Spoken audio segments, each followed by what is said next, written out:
మీ కళ్ళద్దాలిక పక్కన పెట్టేయండి. ప్రతి కంటి సమస్యకి బెస్ట్ సొల్యూషన్ ఇస్తుంది American laser eye hospital. Greater Hyderabad లో ప్రభుత్వ భూములు, చెరువులు, కుంటలు, నాలాల పరిరక్షణ కోసం తెలంగాణ సర్కార్ ప్రతిష్టాత్మకంగా హైడ్రాను తీసుకొచ్చిన విషయం తెలిసిందే. దీంతో ఏర్పాటు చేసిన నాటి నుంచి హైడ్రా దూకుడు కొనసాగిస్తోంది. ఎఫ్టీఎల్ బఫర్ జోన్లలో ఉన్న నిర్మాణాలు నేలమట్టం చేస్తూ ఆక్రమదారులకు చుక్కలు చూపిస్తోంది. అయితే హైడ్రా దూకుడుపై తాజాగా హైకోర్టు బ్రేకులు వేసింది. శుక్రవారం హైడ్రా కమిషనర్ రంగనాథ్ కు నోటీసులు జారీ చేసింది. సోమవారం విచారణకు హాజరు కావాలంటూ ఆదేశాలు జారీ చేసింది.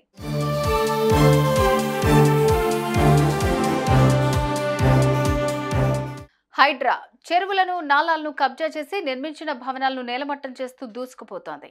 ఈ మధ్య మూసీ పరివాహిక ప్రాంతాలను సైతం పరిశీలిస్తున్న అధికారులు సర్వే చేస్తూ మార్కింగ్ చేపట్టారు. అయితే ఈ నేపథ్యంలోనే హైకోర్టు శుక్రవారం హైడ్రా కమిషనర్ కు నోటీసులు జారీ చేసింది.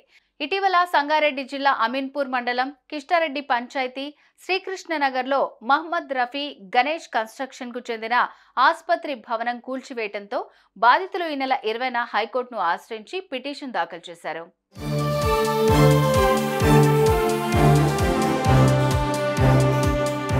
శుక్రవారం విచారించిన న్యాయస్థానం హైడ్రా తీరును తప్పుపట్టింది. ఎందుకు ఇంత దూకుడును కొనసాగిస్తున్నారు? శనివారం నోటీసులు ఇచ్చి ఆదివారం కూల్చేస్తారంటూ ప్రశ్నించింది. హైడ్రాకు ఉన్న చట్టబద్ధత ఏంటని గతంలో 2 సార్లు ప్రశ్నించామని గుర్తు చేసింది. హైడ్రా కేవలం నోడల్ ఏజెన్సీ మాత్రమేనని పేర్కొంది. గతంలో ఇచ్చిన తీర్పును ఉల్లంఘించినందుకు హైకోర్టు హైడ్రా కమిషనర్ రంగనాథ్ కు, అమీన్పూర్ తహసీల్దార్ కు నోటీసులు జారీ చేసింది.